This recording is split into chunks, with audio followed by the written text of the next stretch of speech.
रोज की दो चाय मैं और दही बनाए। हेलो दोस्तों, तो कैसे हैं आप सब। क्या ये बात आपको मालूम है कि पिछली वीडियो के साथ ही हमने रिमझिम कक्षा 4 के सारे पाठ और सारी क्रियाकलाप खत्म कर ली है। अब हम आगे बढ़ रहे हैं रिमझिम कक्षा 5 की ओर। जी हाँ, अब से रिमझिम कक्षा 5 के सारे पाठ और सारी कहानियां, सारी कविताएं हम पढ़ा करेंगे और सारे क्रियाकलाप किया करेंगे। तो आज हम पढ़ने वाले हैं पहली कहानी रिमझिम कक्षा 5 की, जो की है राख की रस्सी। जी हाँ, राख की रस्सी। राख जो कि हाथों से उठे बिना हवा से उड़ जाए, उसकी रस्सी कैसे बन सकती है। तो चलिए देखते हैं इस कहानी में। तो जल्दी से खोलिए पुस्तक रिमझिम कक्षा 5 एनसीईआरटी की पृष्ठ संख्या 5। जी हाँ, पृष्ठ संख्या 5। राख की रस्सी। लोनपो गार तिब्बत के 32वें राजा सोनगवसेन गानपो के मंत्री थे। वे अपनी चालाकी और हाजिर जवाबी के लिए दूर दूर तक मशहूर थे। कोई उनके सामने टिकता ना था। चैन से जिंदगी चल रही थी, मगर जब उनका बेटा बड़ा हुआ था, उनके लिए चिंता का विषय बना हुआ था। क्यों? कारण यह था कि वह बहुत भोला था। होशियारी उसे छूकर भी नहीं गई थी। लोनपोगार ने सोचा, मेरा बेटा बहुत सीधा साधा है, मेरे बाद इसका काम कैसे चलेगा।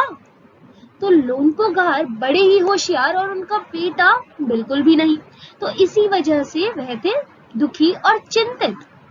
अब देखते हैं कि लोनपोगार कैसे अपने बेटे को होशियार बनाते हैं या क्या करते हैं। एक दिन लोनपोगार ने अपने बेटे को 100 भेड़े देते हुए कहा, तुम इन्हें लेकर शहर जाओ, मगर इन्हें मारना या बेचना नहीं, इन्हें वापस लाना 100 जौ के बोरों के साथ, वरना मैं तुम्हें घर में नहीं घुसने दूंगा। इसके बाद उन्होंने बेटे को शहर की तरफ रवाना कर दिया।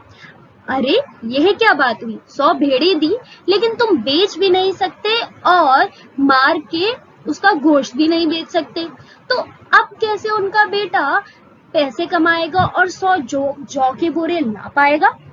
यह तो बड़ा ही मुश्किल कार्य है। आपको क्या लगता है कि वो कैसे करेगा। तो चलिए बढ़ते हैं आगे और देखते हैं क्या होता है। लोनपोगार का बेटा शहर पहुंच गया, मगर इतने बोरे जौ खरीदने के लिए उसके पास रुपए ही कहाँ थे। वह इस समस्या पर सोचने विचारने के लिए सड़क किनारे बैठ गया, मगर कोई हल उसकी समझ में नहीं आ रहा था। वह बहुत दुखी था।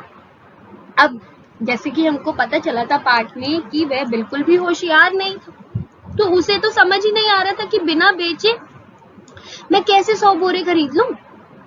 तभी एक लड़की उसके सामने आ खड़ी हुई। क्या बात है, तुम इतने दुखी क्यों हो। लोनपोगार के बेटे ने अपना हाल कह सुनाया। अरे इसमें इतना दुखी होने की कोई बात नहीं, मैं इसका हल निकाल देती हूँ। अब वह लड़की इसका हल निकाल रही है। जी हाँ, बिना बेचे वह बोल रही है कि लोनपोगार के बेटे को 100 जौ के बोरों जितना पैसा मिल जाएगा और वह खरीद पाएगा। कैसे, चलिए पता करते हैं। इतना कहकर लड़की ने भेड़ों के बाल उतारे और उन्हें बाजार में बेच दिया। जो रुपए मिले उनसे जौ के 100 बोरे खरीदकर उसे घर वापस भेज दिया। लोनपोगार के बेटे को लगा कि उसके पिता बहुत खुश होंगे। होना ही था, जो काम दिया था वह पूरा हो चुका था। मगर उसकी आप बीती पर उन्होंने ध्यान नहीं दिया। वह उठकर कमरे से बाहर चले गए। दूसरे दिन उन्होंने अपने बेटे को बुलाकर कहा, पिछली बार भेड़ों के बाल उतारकर बेचना मुझे जरा भी पसंद नहीं आया। अब तुम दोबारा उन्हीं भेड़ों को लेकर जाओ, उनके साथ जौ के 100 बोरे लेकर ही लौटना।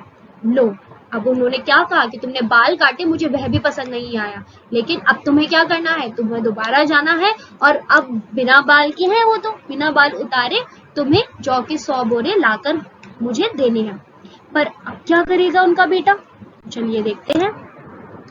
एक बार फिर निराश लोनपोगार का बेटा शहर में उसी जगह जा बैठा। ना जाने क्यों उसे यकीन था कि वह लड़की उसकी मदद के लिए जरूर आएगी। और हुआ भी कुछ ऐसा ही। वह लड़की आई, उससे अपने मुश्किल कह सुनाई। अब तो बिना जौ के 100 बोरों के मेरे पिता मुझे घर में घुसने ही नहीं देंगे। लड़की सोचकर बोली, एक तरीका है। उसने भेड़ों के सींग काट दिए, उन्हें बेचकर जो रुपए मिले उनसे 100 बोरे जौ खरीदे। बोरे लोनपोगार के बेटे को सौंपकर लड़की ने उसे घर बेच दिया। भेड़े और जौ के बोरे पिता के हवाले करते हुए लोनपोगार का बेटा खुश था। उसने विजयी भाव से सारी कहानी कह सुनाई। सुनकर लोनपोगार बोले, उस लड़की से कहो कि हमें 9 हाथ लंबी राख की रस्सी बनाकर दे।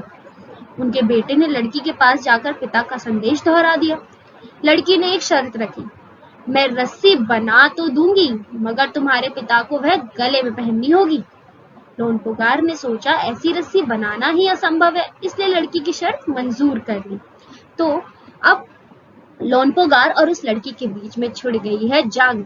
दोनों ही बड़े होशियार हैं, है ना। तो अब लोनपोगार ने क्या बोला कि राख की रस्सी बना के दो, वो भी 9 हाथ लंबी। और उस लड़की ने भी मंजूर कर लिया है कि जी हाँ, मैं बना लूंगी, लेकिन एक शर्त है, और वह क्या है कि उन्हें यह रस्सी पहननी पड़ेगी। अब अगले दिन लड़की ने क्या किया, लड़की ने 9 हाथ लंबी रस्सी ली, उसे पत्थर के सिल पर रखा और जला दिया। रस्सी जल गई, मगर रस्सी के आकार की राख बच गई, बन गई ना राख की रस्सी। इसे वह सिल समेत लोनपोगार के पास ले गई और उसे पहनने के लिए कहा। लोनपोगार रस्सी देखकर चकित रह गए। वे जानते थे कि राख की रस्सी को गले में पहनना तो दूर, उठाना भी मुश्किल है, क्योंकि हाथ लगते ही वह टूट जाएगी। लड़की की समझदारी के सामने उनकी चालाकी धरी रह गई। बिना वक्त गवाए लोनपोगार ने अपने बेटे की शादी का प्रस्ताव लड़की के सामने रख दिया। धूमधाम से उन दोनों की शादी हो गई। लड़की भी खुश, लोनपोगार भी खुश और लोनपोगार का बेटा भी खुश। अब लोनपोगार को कोई चिंता नहीं है कि उनके बेटे का जीवन यापन कैसे होगा, क्योंकि एक समझदार साथी उनके साथ हमेशा रहेगा। तो यह थी कहानी राख की रस्सी। बताइएगा आपको कैसी लगी आपको लोनपोगार की चालाकी और उस लड़की की होशियारी।